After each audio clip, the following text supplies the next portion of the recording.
If we look at Earth from outer space, it looks like an island. Indeed, the same kind of metaphor can be used to describe important experiences in humanity's past. Islands have been testing grounds, a kind of laboratory for ecological experiments.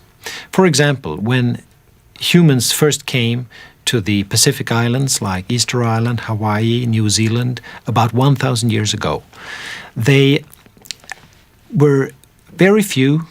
They lived on small scale, and they quickly became very prosperous on these islands. Now what happened was that as the number of inhabitants in these islands grew, they proved to become quite dangerous to their living environments. The island experiences has given us a lot of things to think about.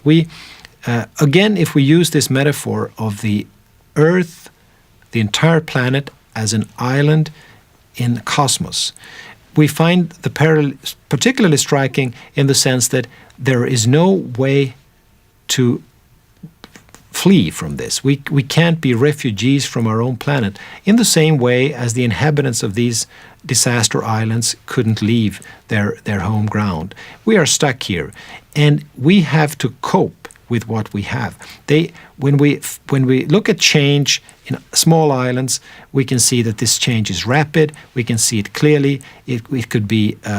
It made people alert to these changes in the same way as we are now realizing that the planet is limited and that we have to be on alert to avoid future environmental problems. So I think in that sense, there's a whole lot of there's a story to be told about the islands of this planet, and humanity today is like the fraction of population that used to live in islands like Easter Island, St. Helena, the Caribbean islands, Mauritius, and what we simply don't want is to face their fate. We want to reclaim ground. We want to do something sustainable with this planet in a way that they, for historical reasons, for lack of knowledge, for ignorance, and for greed, did not and could not do. We need to learn from past experiences. We need to realize that our time is not a privileged time. We face fundamentally the same kind of challenges that humanity has always faced. If we misbehave, serious troubles will face us.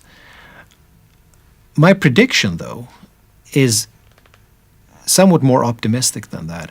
I think that what is most probable is that we will learn from past experience how to live and cope with nature. And having learned that, I think that we will also find a certain kind of stability. This is an ethical, political, and economical challenge. If we can meet it, I think that we will have a quite okay kind of future on this planet. If we fail, the kind of disaster, the scale of the problems that we will create will easily exceed all the experience that humankind has had so far.